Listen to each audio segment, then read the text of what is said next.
Muy buenos días a todos.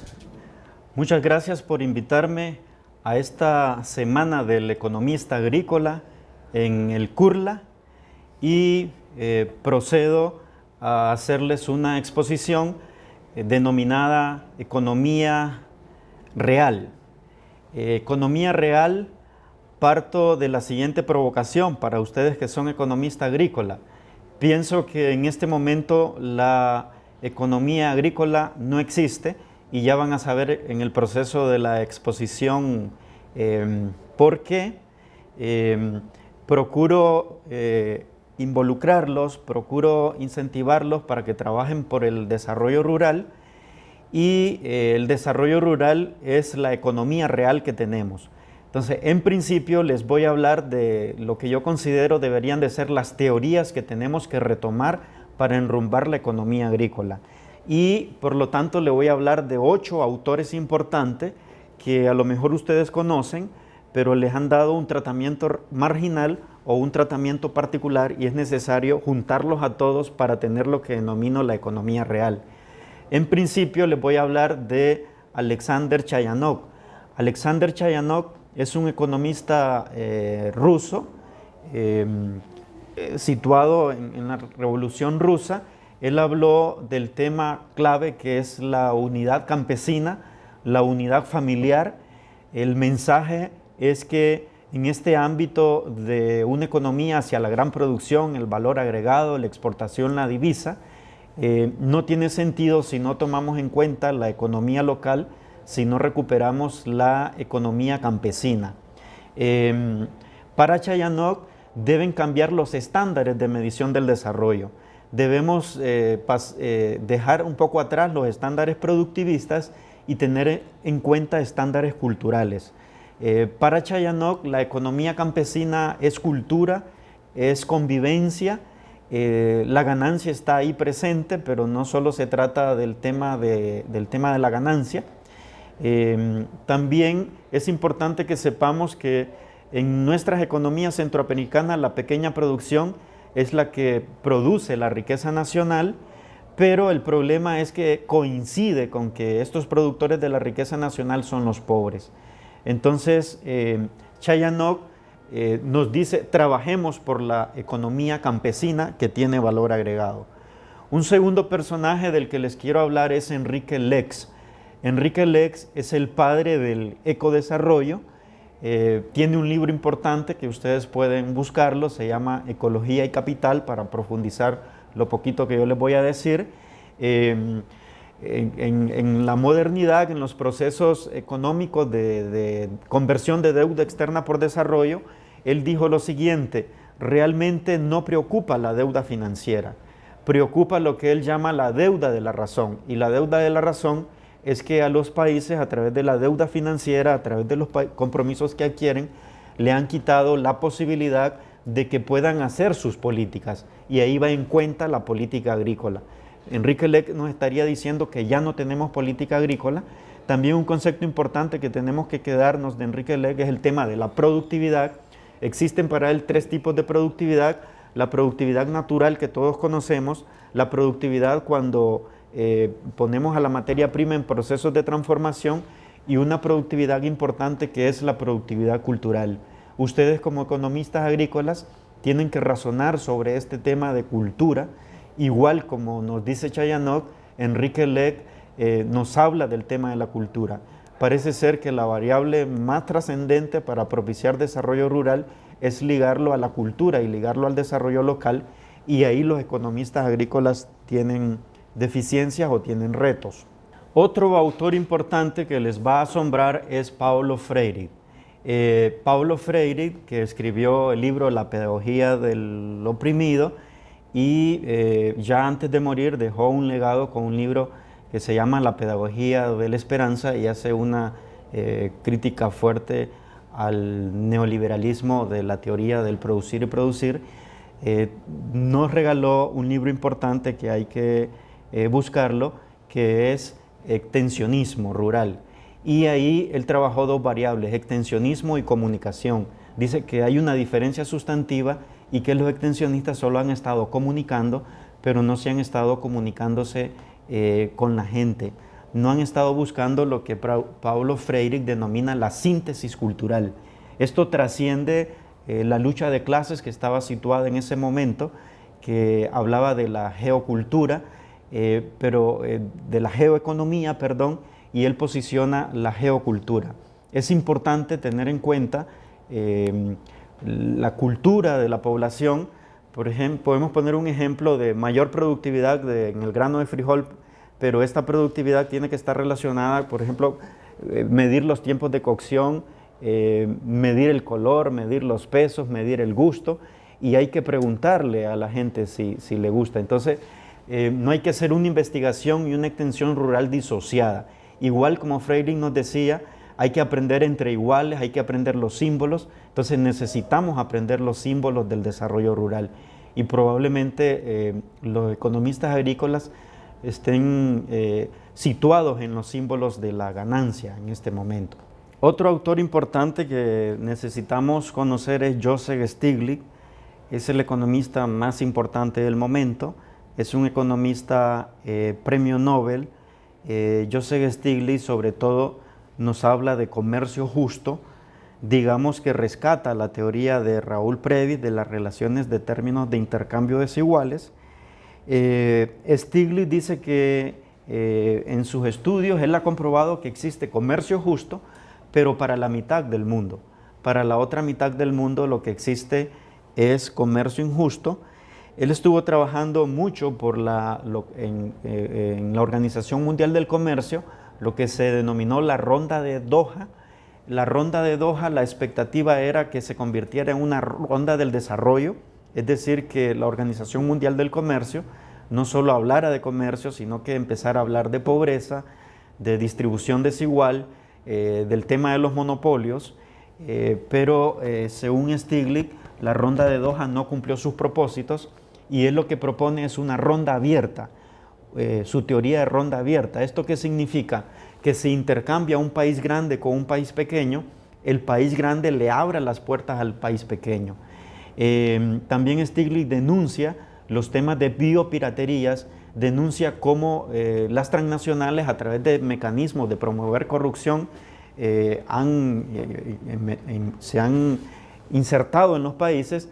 Y por último propone una reforma agraria tributaria. Por eso digo que se monta sobre la base de la reforma agraria de Previs.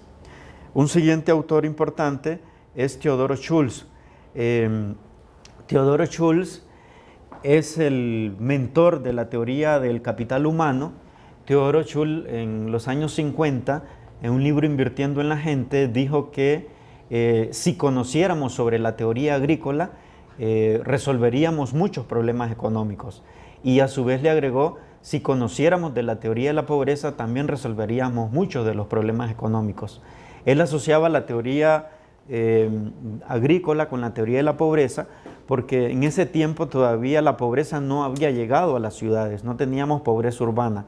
La pobreza se situaba más en la zona rural, y entonces Theodor Schulz indica que hay que invertir en la gente, que hay que invertir en educación y salud, y esto tiene que empezar por el campo. A veces la inversión solo se sitúa en las grandes ciudades, las ciudades receptoras de los productos agrícolas. Entonces no basta las grandes inversiones también productivas en el campo, inversiones en maquinarias, inversiones en equipos, si no invertimos en la gente.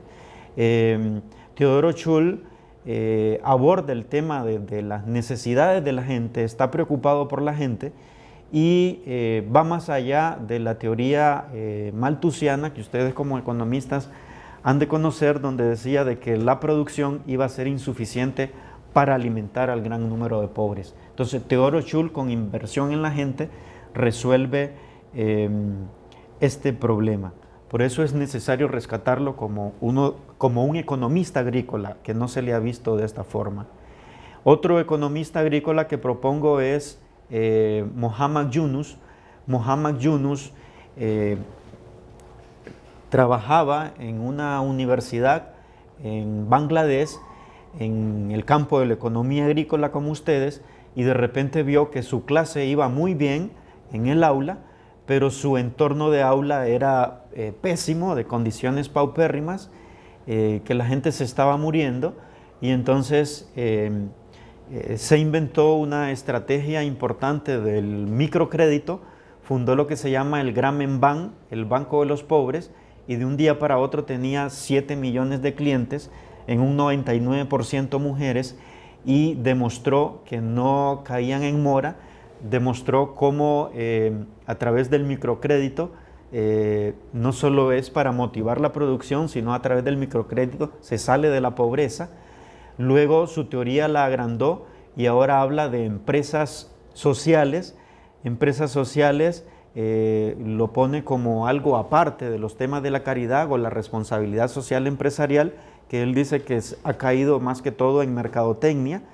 Y a las ONG, también habla de las ONG. Para las ONG $1 es $1, pero para estas empresas sociales que él está promoviendo no es así.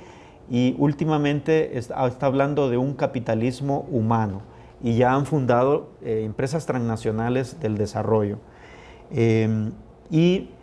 Por último les quiero hablar de un autor importante, Denis Miadow. Denis Miadow fue el líder de un informe que se llamó Los límites al crecimiento. Esto es importante que ustedes lo entiendan. La orden básica que se le ha dado al economista agrícola en su perfil educativo es generar planes de desarrollo para producir. También hay que generar planes de desarrollo para vivir. Los límites al crecimiento es una respuesta al consenso de Washington. El consenso de Washington dio una contrarrespuesta a un documento que dijo más allá de los consensos de Washington, que decía no critiquen al modelo, lo que pasa es que no lo han aplicado tal cual es, y entonces Denis Miadow, como líder de este grupo de investigación del Club de Roma, escribió otro informe que se llama Más allá de los límites del crecimiento.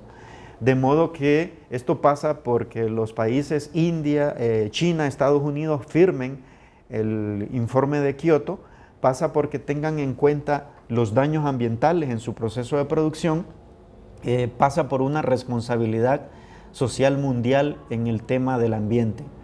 Entonces, como ven, tenemos a 8 autores que a mi juicio son los autores de algo que denomino la economía real. En este momento lo que tenemos es una economía financiera, una economía de la especulación. Mientras tengamos esto, no existe la economía agrícola, como les decía al principio. Y es lo que necesitamos promover. Ojalá en este foro ustedes sigan discutiendo qué es la economía real.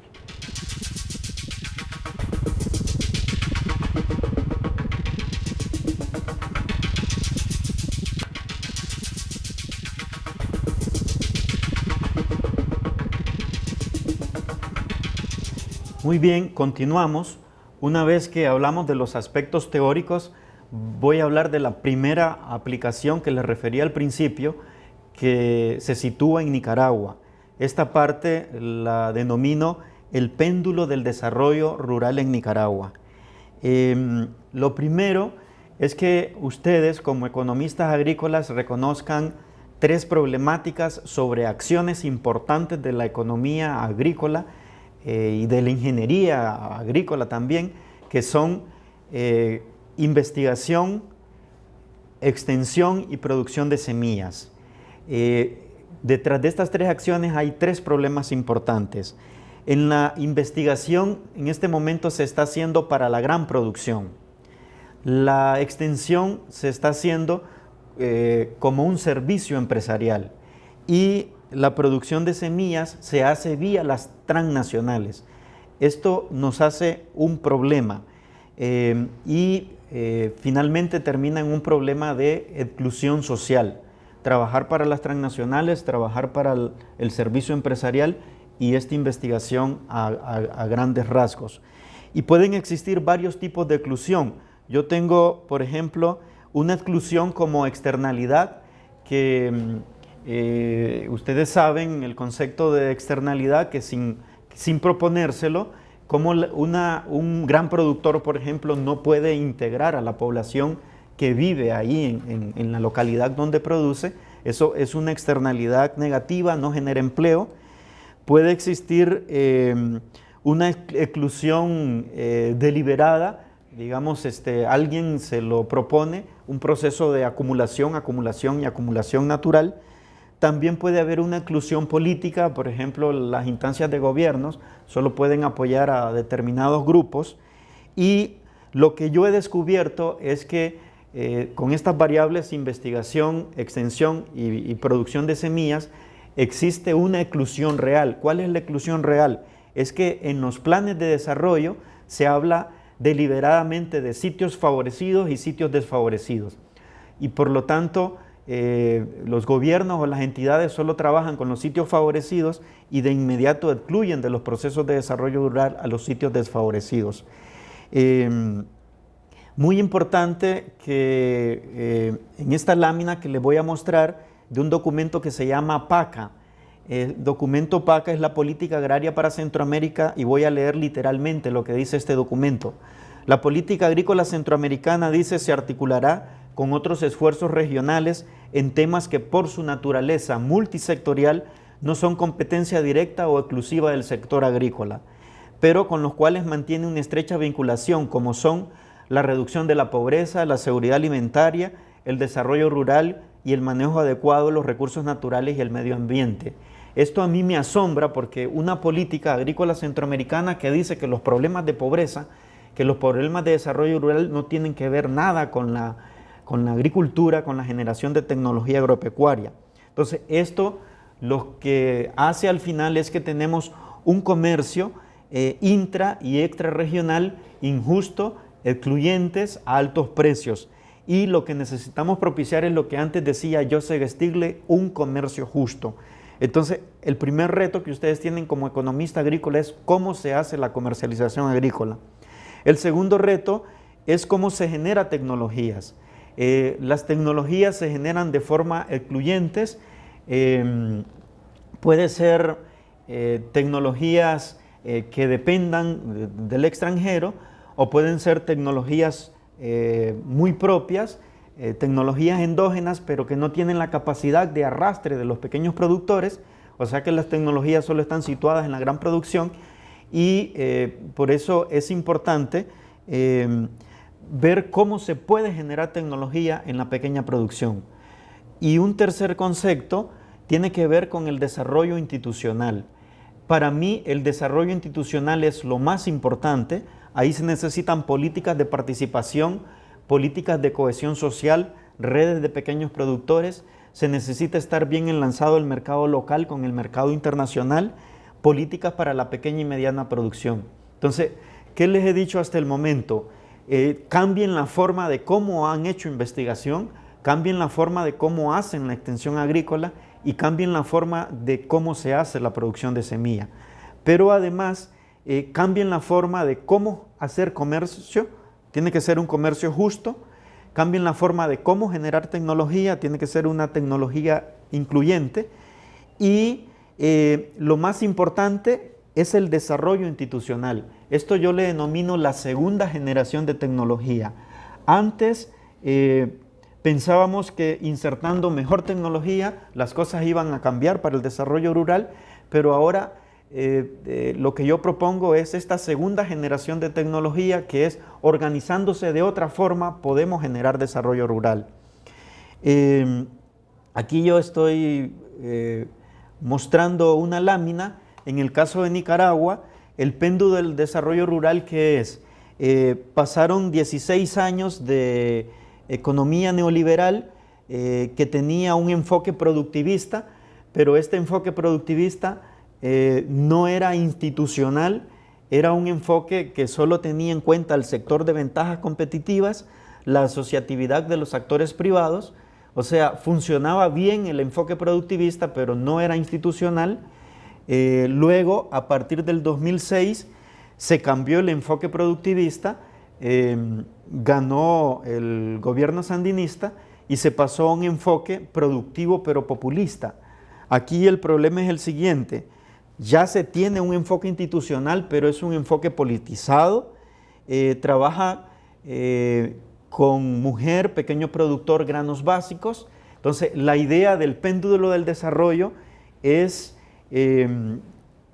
no se le puede dejar, digamos, a los políticos que definan el desarrollo rural, porque los políticos estarán yendo de sus ideas de una izquierda a una derecha, estaremos saltando de promotoría rural a las empresas, estaremos saltando de una investigación que propicie el desarrollo del agro a una investigación que propicie la gran producción, o estaríamos trabajando con una producción de semilla a través de las transnacionales o una producción a través de la asociatividad. Estos vaivenes generan, en vez de desarrollo, generan choques productivos y generan retroceso e involución. A eso es a lo que le llamo el péndulo del desarrollo. Entonces, la propuesta sería una dotación de semillas y práctica de biotecnología, generación de tecnologías apropiadas con un enfoque que se llama IESA, que es enfoque de investigación, extensión agrícola, la promotoría rural y dotación de tecnologías para el tratamiento y transformación de alimentos. Lo que necesitamos, como decía, es un modelo institucional. En este modelo, para mí, lo que se llaman los INTAs en Centroamérica deben hacer su operación de la siguiente forma. Con el tema de administración y finanzas deben trascender hasta la gestión administrativa y financiera, la planificación, trascenderla hacia la planificación del desarrollo, la extensión y asistencia técnica hacia la extensión agropecuaria, en semilla, producción y semilla y la agrobiotecnología, y también trabajar con los temas de post cosecha y desarrollo. Los roles institucionales deben de ser de procesos, modernización, innovación científica, cobertura, servicio vital institucional, aportes al desarrollo. Tienen que establecerse mecanismos de descentralización, participación, alianza, promotoría rural, asociatividad, prácticas agrícolas, y trabajar por unas tendencias agrícolas y una incidencia en el desarrollo. Es necesario el talento humano, leyes para la contratación de este talento, promover la agroeconomía y el desarrollo rural, sistemas nacionales de investigación y tecnología agrícola, trabajar con el enfoque de bien público, procurar el tema de los monopolios, hay que trabajarlo. No podemos generar competitividad, no podemos generar desarrollo rural si tenemos una economía rural monopólica. Como ven, son diversas variables que estarían rompiendo este péndulo del desarrollo, y al final la orientación sería lo siguiente. Como economistas agrícolas, ustedes tienen que medir si a través de su intervención generan cambios mentales técnicos. Eso significa si hay redireccionamiento en el pensar neoclásico, el pensar productivista, o un pensar de una cultura agrícola de inclusión y desarrollo. Aquí el gran problema que existe es responder la siguiente pregunta: si la tecnología es para todos o está en la mente de todos. ¿Qué es esto? Que aún en economías con nociones populistas como en Nicaragua, en el mismo sector cooperativo, ha sido difícil romperle esta noción de mercado. Y por lo tanto el gran descubrimiento es cómo esa noción está en la mente, es el paradigma por el cual nos guiamos todos, y por eso les dejo la pregunta: si la tecnología es para todos o el mercado está en la mente de todos. Lo segundo es esta nueva estrategia que yo refería, una nueva estrategia de gestión institucional. Aquí depende de las relaciones de fuerza. Los técnicos muchas veces son renuentes al cambio, y entonces el dilema es en esta renuencia al cambio y una nueva forma de organización. Recuerden lo que les decía, la clave no es más tecnología, la clave es organizarse de una forma diferente. Y la tercera conclusión es la obligatoriedad a la pertenencia de país. Es importante revisar cómo está el plan de nación, cómo está el plan de región, cómo está el plan de desarrollo municipal. En algunos municipios de tipo AB también ya tienen plan de desarrollo económico local. Entonces es importante que ustedes trabajen con eso. Bueno, rápidamente repasando, las acciones de la economía agrícola deben ir hacia otro rumbo. Refiero a la investigación, a la extensión y la producción de semilla. Lo segundo es necesario organizarse de una forma diferente.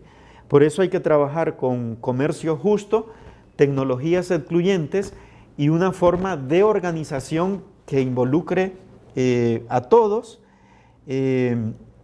Y finalmente estas tres ideas. Necesitamos un cambio mental técnico, nueva estrategia de gestión institucional, la obligatoriedad de la pertinencia de país, y esta es la estrategia que yo propongo para romper lo que es el péndulo del desarrollo. Sobre todo pasa en países que están saltando electoralmente de gobiernos de izquierda a gobiernos de derecha y no están resolviendo los temas del desarrollo. A los gobiernos de derecha no les interesa la variable social, no les interesa el desarrollo rural, le interesa la cadena de valor, la competitividad, la productividad, el valor agregado, las divisas, pero también los gobiernos de izquierda están equivocados en su política de desarrollo rural, una política populista. Está bien priorizar a la pequeña producción, pero también es necesario tener estrategia para la mediana producción y tener estrategia para la gran producción. En esto, los grandes afectados son la mediana producción. Los países han encontrado iniciativas para la grande y para la pequeña producción, pero la mediana producción ha estado solventando por sí solo, y aquí es importante resaltar al sector cooperativismo. El sector cooperativismo, el sector asociado, podemos decir que ha salido adelante por cuenta propia y ha demostrado que en modelos neoliberales, en modelos populistas, en modelos de izquierda y derecha, ellos han encontrado el camino de la producción. También quisiera dejarle las ideas de un economista agrícola importante en Nicaragua, que es Orlando Núñez. Orlando Núñez habla de un modelo, una trilogía de pequeño productor, habla una trilogía de granos básicos y mujer.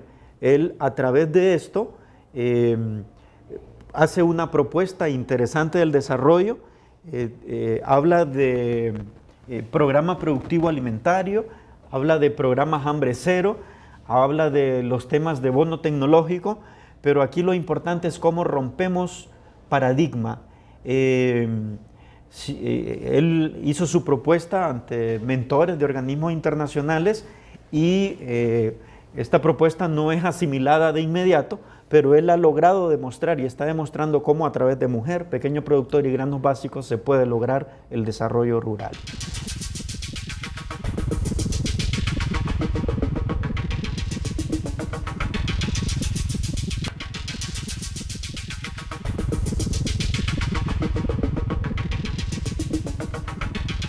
Espero sigan atentos.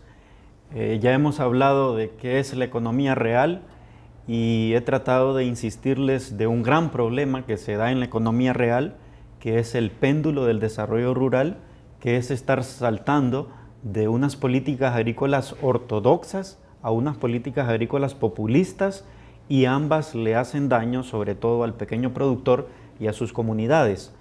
Y lo remitía al ejemplo de Nicaragua.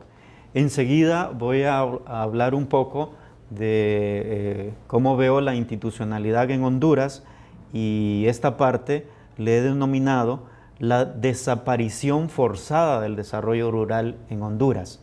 Si en Nicaragua el problema es ese vaivén, ese salto, en Honduras, a mi juicio, el problema puede ser la desaparición del desarrollo rural, y sobre todo está ligado a la pregunta si existen o no existen planes del desarrollo rural. Yo trataré de dar mis respuestas, pero ustedes en el marco de la semana traten de hacer su reflexión, si tenemos o no planes de desarrollo rural.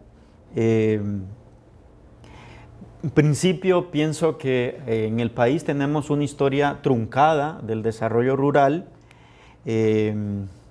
Hasta 1979, este es el punto de partida, el año 1979, ningún país tenía en Centroamérica un programa de reforma agraria tan importante como el de Honduras.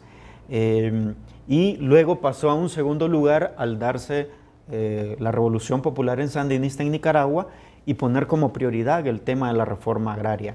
Pero esto es importante, Honduras fue uno de los países que despuntó en política agraria y en 1979 era el país, era el país líder. De 1979 damos un salto a 1992. En 1992, ¿qué pasó? Se aprobó la Ley de Modernización del Sector Agrícola.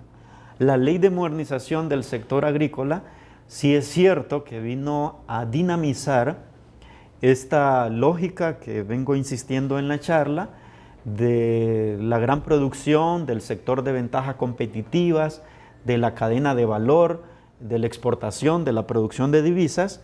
Eso lo vino a dinamizar y eso era su intención. Sin embargo, la reforma agraria entró en problemas. Sobre todo la reforma agraria entró en problema porque se relaja un precepto de ley, que es que el reformista no puede deshacerse ni puede hacer asociaciones con su tierra.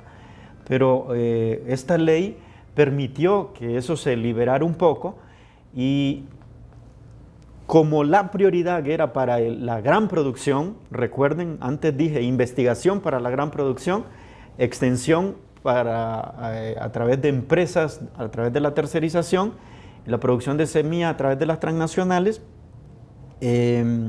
Entonces, el pequeño productor no era prioridad y no tenía sentido que fuera poseedor de tierras cuando uno no tiene insumos, no tiene materias primas, no tiene créditos, no tiene equipos. Para ser un reformista pleno, un reformador agrario pleno, un campesino pleno, es necesario tener la tierra, pero es necesario tener estos insumos. Entonces, ¿qué es lo que pasó? A partir de 1990 se generó un proceso de contrarreforma agraria, que es que los campesinos empiezan a vender y empiezan a deshacerse de las tierras.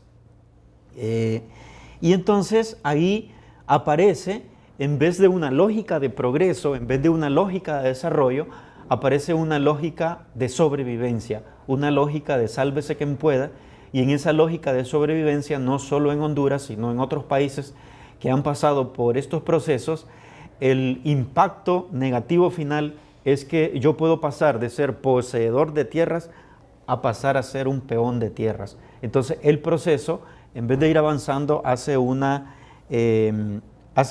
involución. Ahora, ¿qué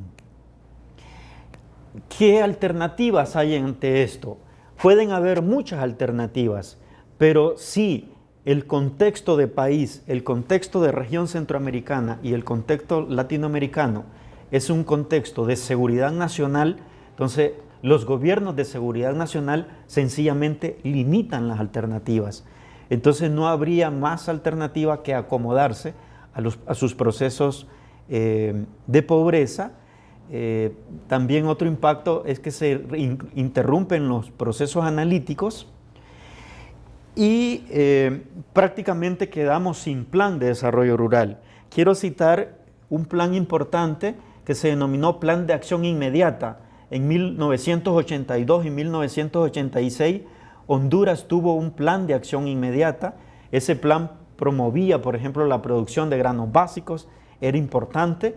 Todavía no había entrado la ola de los productos no tradicionales. Luego puedo citar un plan que se llamó Plan de Desarrollo Nacional, que fue de 1987 a 1990. En la literatura que yo revisé es el primer plan nacional que tiene el país, 1987-1990.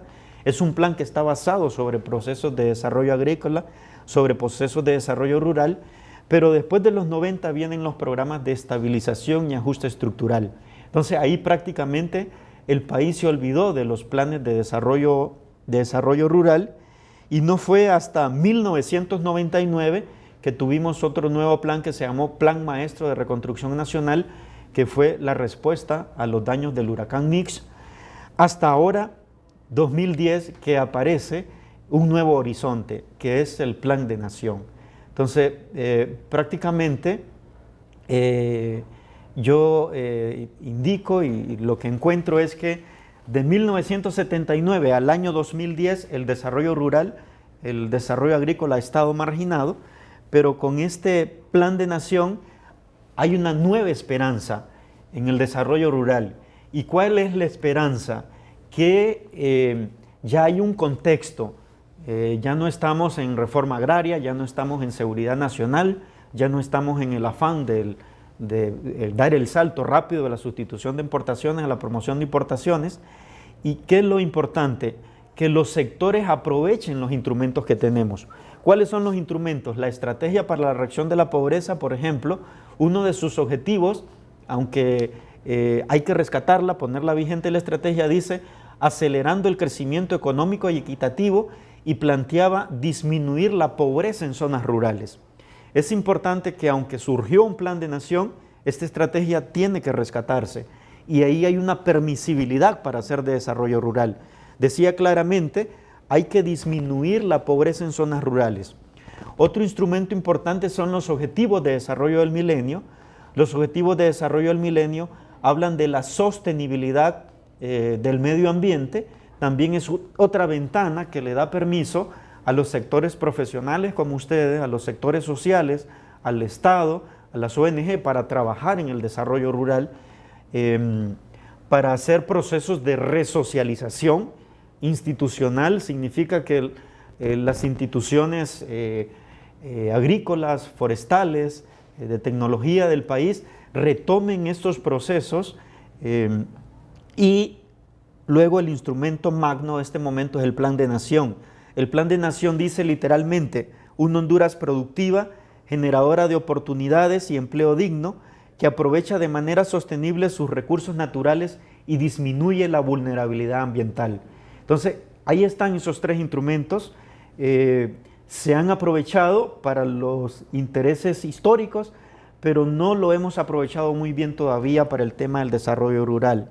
El 9 de septiembre de 1991 dijo Antonio Cabrales, un ministro de Agricultura de El Salvador, en el Heraldo, la siguiente cita: no se necesita un economista para decirnos que esto es una política que está absolutamente en contra del sector agrícola y que lo contrario es la solución.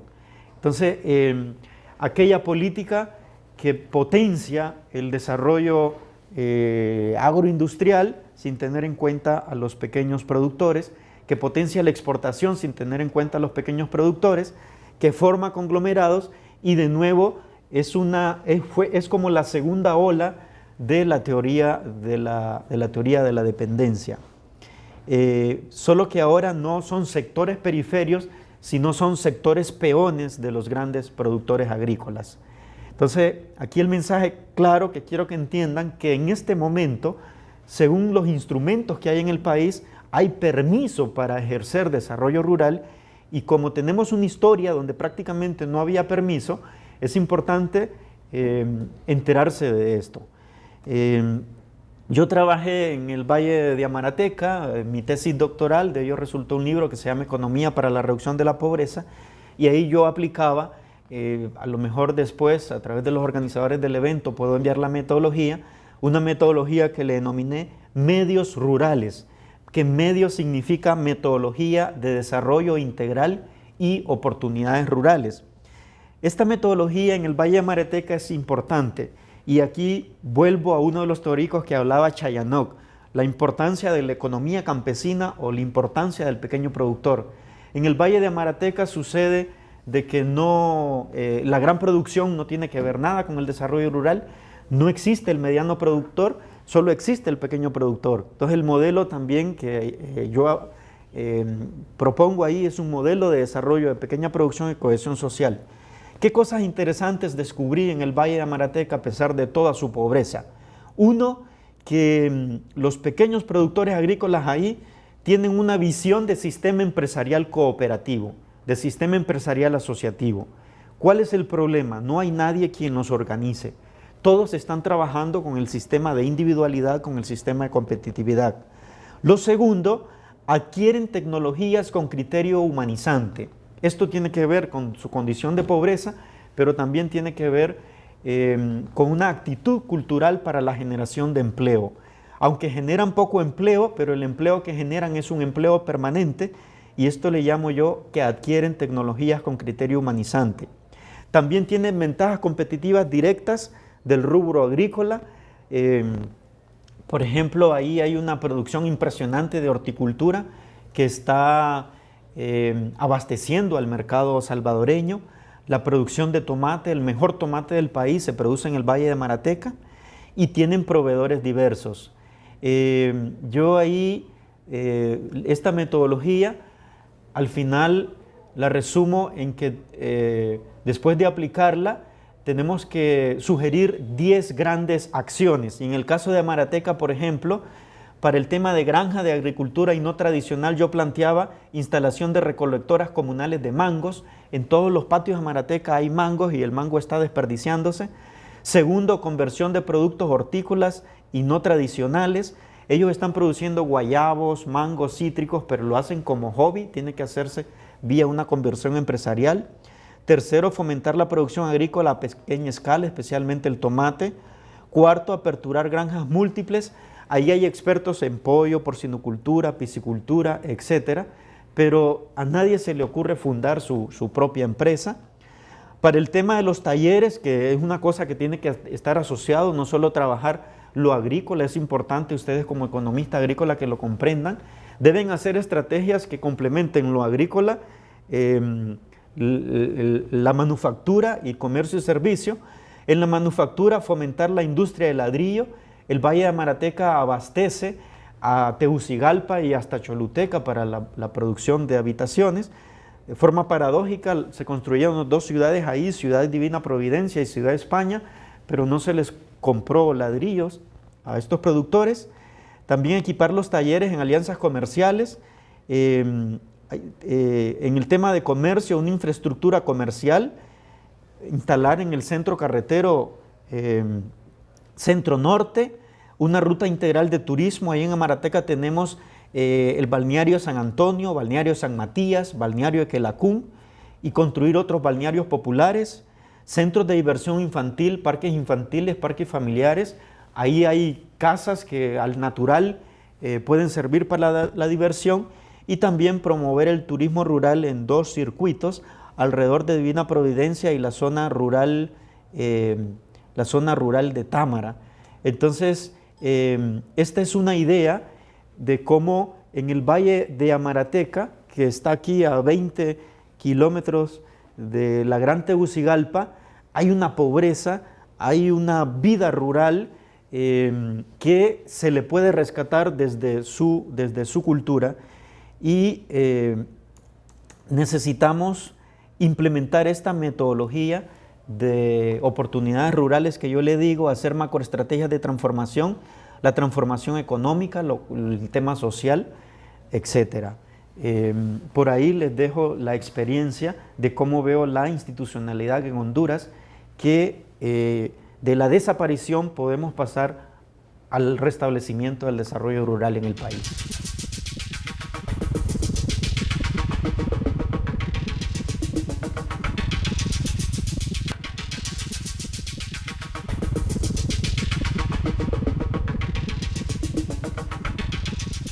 Bien, entramos a la última etapa de mi encuentro, de mi charla, mi conferencia con ustedes. Les hablé en principio haciendo un repaso de las teorías de lo que llamo la economía rural. Esto lo hago o lo aprendí desde mi condición de máster en economía agrícola y de profesor también para esta maestría de economía agrícola en la Universidad Nacional Autónoma de Nicaragua. En segundo lugar, les hablé del péndulo del desarrollo en Nicaragua. Estos aprendizajes los tuve en el Instituto Nicaragüense de Tecnología Agropecuaria, trabajando en mi condición de director de planificación y desarrollo institucional. Luego vimos el tema de Honduras. Esto fue haciendo un análisis desde el Plan de Nación, tratando de hacer un análisis comparativos Honduras-Nicaragua. Y también es lo que le hablaba en el segmento anterior, lo presenté en una semana científica de la universidad el año pasado. Y ahora, para cerrar, les voy a hablar de sugerencias de oferta académica en la economía real. Ya hace días he estado participando en varios talleres con la Escuela de Economía Agrícola del CURLA y también participé como asesor de una tesis del doctorado en Ciencias Sociales con orientación en Gestión del Desarrollo que preguntaba cuál es el rol de las universidades en el desarrollo rural. Y también de una forma provocativa, quiero que se asombren en el sentido de que no es mucho el aporte que las universidades están dando al tema del desarrollo rural. A esto yo le llamo factor curricular cero. El currículo está perfecto, pero las prácticas curriculares a veces atentan contra el ambiente.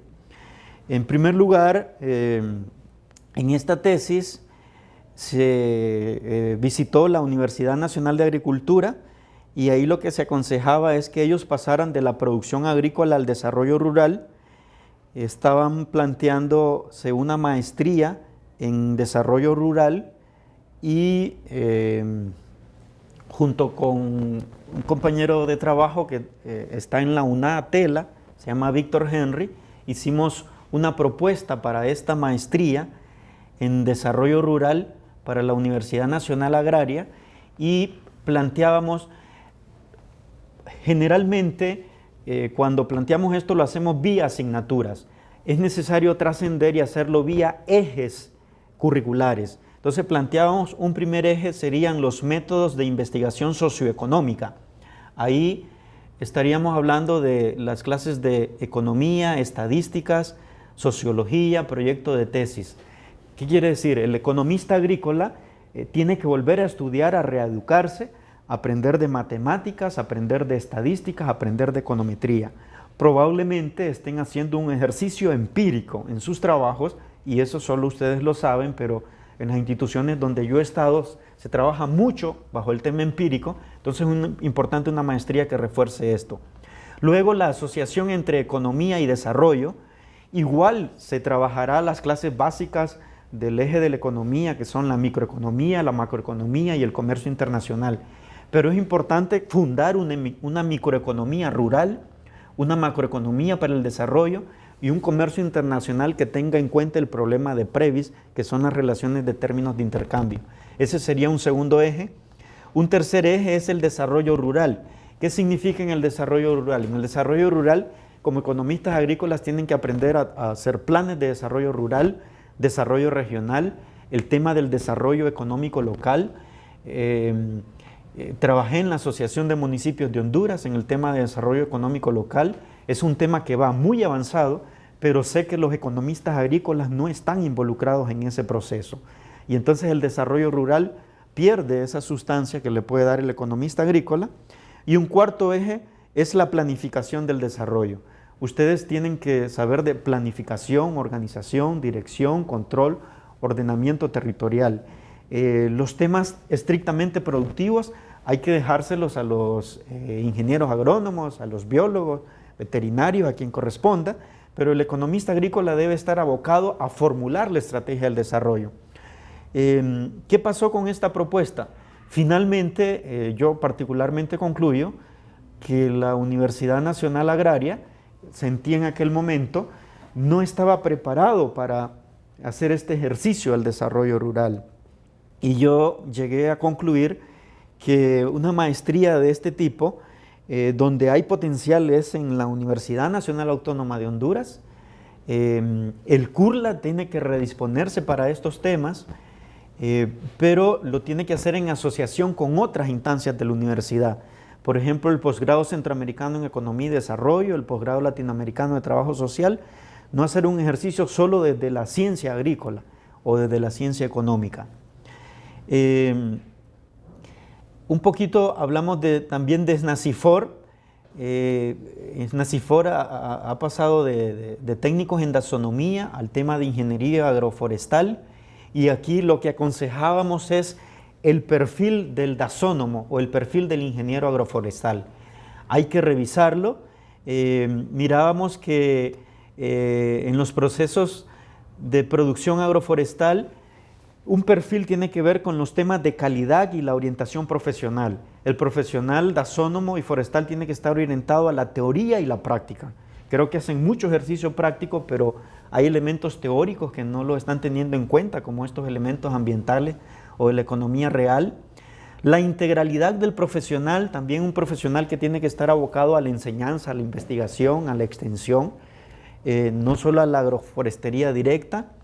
Los compromisos con la sostenibilidad, aplicar los conceptos, aspectos ambientales, los temas de conservación, con los temas de la industria de la madera, que es una de las líneas de trabajo más importantes, cómo lo están trabajando. Y en las áreas de trabajo tienen que trabajar en lo agrícola, en lo forestal e industrial. ¿Qué significa? Debemos ir hacia un perfil profesional que planifique, que dirige, que trabaje la industrialización, la comercialización. Todos estos elementos de alguna forma están, pero hay que fortalecerlos. Pero hay un elemento que no encontramos en el perfil. Son los beneficios para la sociedad de la intervención de un tasónomo o un ingeniero agroforestal. Entonces planteábamos una reformulación de la carrera, igual que en la Universidad Nacional Agraria. No se hizo el ejercicio tampoco en SNACIFOR. La carrera no se formó, no se reformó, y esto iba vinculado a procesos de que ellos priorizaron su gestión de transformarse de escuela nacional forestal a universidad. Todavía no lo han logrado, pero también hay algunos profesores que defienden su asignatura y no quieren el cambio. Con relación al Zamorano, trabajamos con ellos. Prácticamente cerraron la carrera de desarrollo socioeconómico y ambiente y se metieron al tema de agricultura sostenible, de producción limpia. Y aquí, ¿qué es lo importante? Hay algunos dilemas. Por ejemplo, la cadena de valor versus la visión empresarial, la ingeniería ambiental versus el desarrollo socioeconómico. Algunas asignaturas se suprimieron, como la gestión rural y el ambiente, las estadísticas para las ciencias sociales, la sociología, etc. Y eso hizo un deterioro en el eje del desarrollo socioeconómico. Hay un dilema entre cómo trabajan las empresas universitarias y cómo procurar desarrollo socioeconómico comunitario. Por ejemplo, la mancomunidad de Yeguare, cuando el Zamorano se retira, deja de ser líder e incluso se cierra. Y aquí la gran pregunta es si tenemos o no presencia de extensión rural, de desarrollo rural.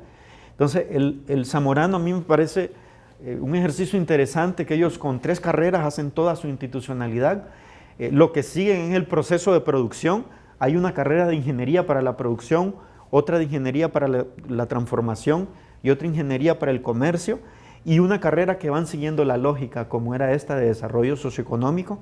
Hoy la reformaron, ya tienen esta otra carrera orientada al ambiente. Lo importante es que no abandonen el eje de desarrollo socioeconómico. En el caso de la UNA, y esto el CURLA lo tiene que reflexionar, se planteaba una maestría en seguridad alimentaria con varios módulos. Un módulo propedéutico en seguridad alimentaria, y decíamos que este lo podría dar el CURLA junto con la Universidad Pedagógica Nacional Francisco Morazán, que han trabajado los temas de nutrición. Luego un módulo de economía aplicada a la seguridad alimentaria. Ahí recomendábamos al posgrado de economía. Un módulo de gestión de agroeconomía alimentaria, recomendábamos al CURLA que lo hiciera directamente. Un módulo de política social, alimentaria y desarrollo a través del posgrado latinoamericano de trabajo social, y un módulo en salud y nutrición que lo hiciera el posgrado de salud pública. Aquí, ¿qué es lo interesante? No se ha hecho un ejercicio, una maestría así multidisciplinaria y multiinstitución a nivel de la UNA, pero esto no ha procedido. Y como ven, todas estas ideas que eran para SNACIFOR, para la Universidad Agraria, para la Universidad del Zamorano, realmente se llegó a determinar que la UNA tiene un enfoque más integral de lo que es el desarrollo rural, pero también se llegó a determinar de que así como la UNA está por ley a rectorar el nivel de educación superior, también tiene que rectorar en todos los campos de la ciencia, y probablemente en este campo del desarrollo rural no lo estemos haciendo de esa forma. Entonces decíamos que el CURLA tiene que repuntar. No puede ser que la UNA lidere a nivel general, pero que en un campo de la ciencia estemos quedando rezagados. Las experiencias del Zamorano Catacamas y Esnacifor son interesantes. Lo que viene a futuro en las estrategias de estas instituciones, lo que nosotros vimos es una estrategia de alta competitividad y creo que ese es un error. Y el CURLA, si hace su ejercicio de liderazgo, debería cambiar la competitividad a la complementariedad, ver cómo hace alianzas, cómo promueve maestrías, especialidades juntas con estas instituciones. Si ustedes ven el mapa del país, estas 4 instituciones, CURLA, Esnacifor, Zamorano, Catacamas, están ubicados estratégicamente y cada quien debería quedarse ahí en su región de desarrollo, siguiendo los planes de nación, pero no es eso lo que va a pasar.